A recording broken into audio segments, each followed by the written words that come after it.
Hey everybody, and welcome back to this week's episode of Flick News. Izola here with FlickDirect, and we've got some movie updates that I thought I'd share with you. So grab your popcorn, sit back, relax, and let's get this started. Okay, so I'm sure you all know Godzilla and Kong threw down in Hong Kong and then teamed up with Mothra to save Hollow Earth. I mean, a lot has happened. And we knew that since they all survived, that there would have to be another movie. So, of course, the iconic duo is teaming up again for another action-packed adventure. Warner Brothers just released a little teaser and the name for the next movie, which will be Godzilla X Kong Supernova. And I am super excited about this. I've loved Godzilla and even King Kong since I was tiny. I always just thought they were a lot of fun, even if, some of it was a little cheesy here and there. Because, I mean, when they first started making these, it was pretty long time ago and harder to make things look as realistic as they did. But I used to love going to Universal Studios so that I could see the King Kong hand. I thought that was really cool. Although I don't know if they still have that anymore. I'll have to check. Now, this is already in production, and like I said, there's a little bit of a teaser that's going to have Godzilla's classic roar, just to kind of get everybody's appetites wet.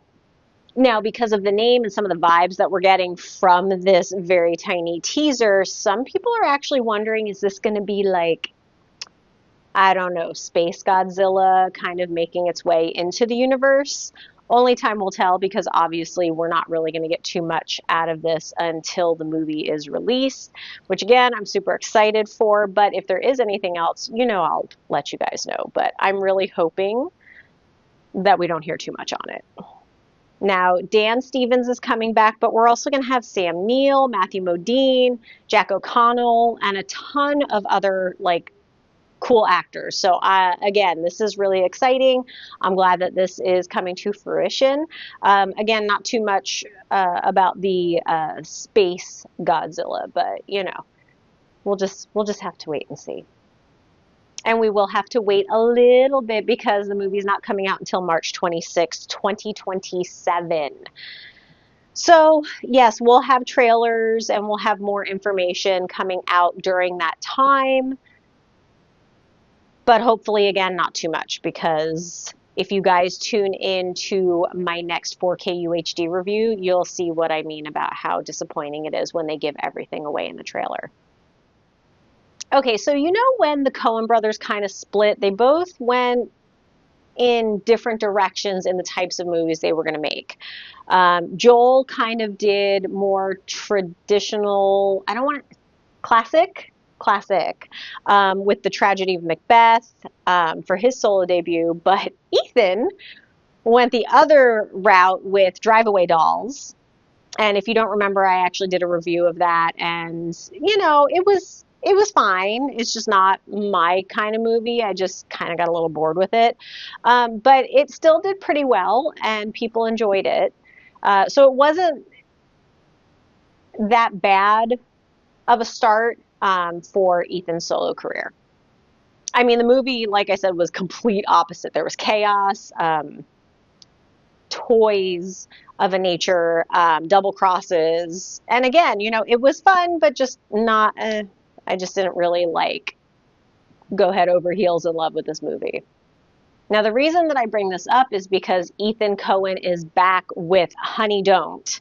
And this trailer gives some crazy vibes. It just looks like chaos, and in a really fun way, but it still has his style of filming, and the trailer really got me excited to want to see this movie.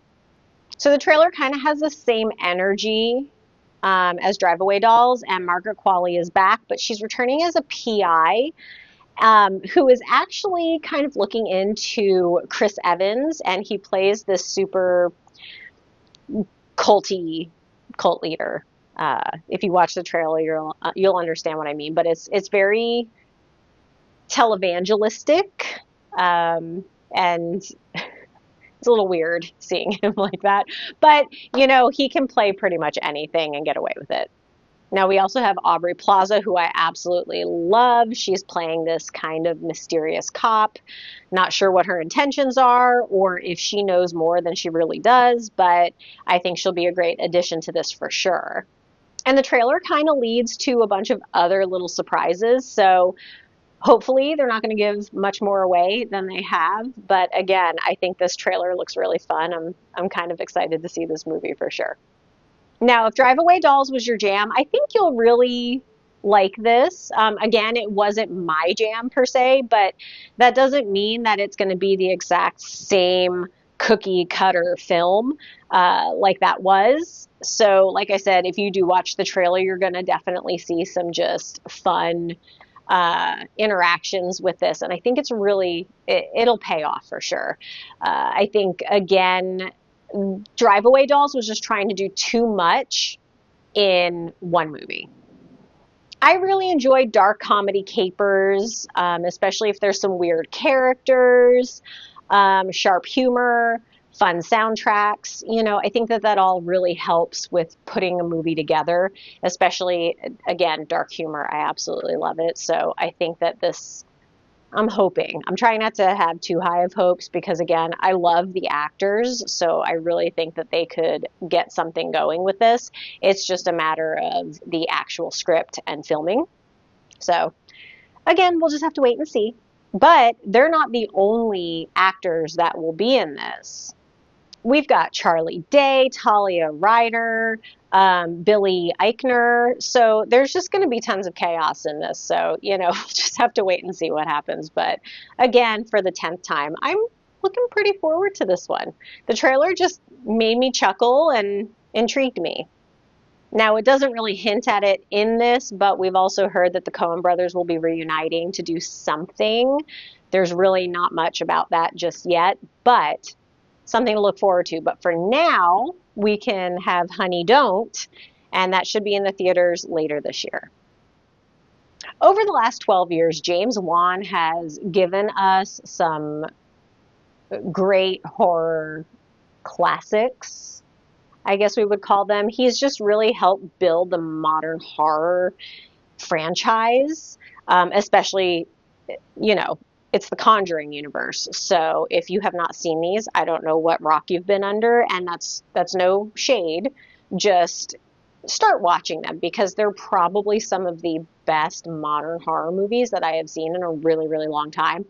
And I'm one that I don't get icky about gore. So, you know, I just sometimes think that it's overrated in a movie and it's unnecessary. I want you to psychologically just mess with me. And the Conjuring movies do that as well as have jump scares and things like that. So I really think that Juan has done a really great job with bringing these stories to life. And I just absolutely love them. I mean, come on, we've got demon nuns and haunted dolls, just to name a few things. But unfortunately, it's time to bring the Conjuring universe to a close, which I am deeply saddened about. But I also get that you can't beat this haunted dead horse. It's just, it can't happen. So I understand it's got to come to an end, but it is saddening because I do love Patrick Wilson and Vera Farmiga. I just think that they did a great job as the couple, and you know, this is going to be their last hurrah, so to speak, in the ghost hunting franchise. Now, this little teaser featurette is actually showing that this might be the Warrens' darkest case yet. And it's the infamous Smurl haunting, which is set in around 1986. And it follows the couple as they're trying to kind of step away from their ghost hunting days because, let's face it, they've been through a lot. But of course, you know, they get sucked back in because a Pennsylvania family has been plagued for years by this and they need help. And if the director and Juan are saying that this is going to be the darkest Conjuring yet, then way to go out with a bang. I'm hoping that this is not just overhype. I really would like for it to be a really great movie to end the franchise because you know, we don't want it to be anticlimactic. I don't know a lot about the Smurl haunting. I'll have to actually kind of look that up, as it falls more into the ghost hunting category than true crime. But who knows? I mean, it might have some true crime in there as well. I mean, usually hauntings stem from something horrible happening, so you know, might be right up my alley. But yeah, I haven't heard of this one, so I definitely want to take a look and see what it's about. Just keep me on the edge of my seat. Don't give too much more out of this, which I don't think they will because the movie does come out September 5th.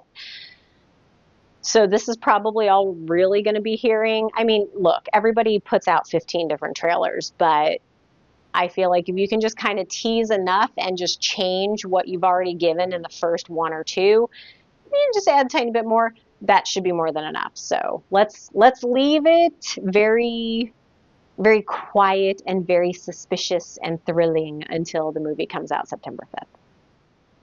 And with that, this concludes this week's episode of Flick News. Please be sure to like and subscribe to all of our channels so you never miss out on any entertainment news. Thanks so much for watching, and we'll see you next time. Bye!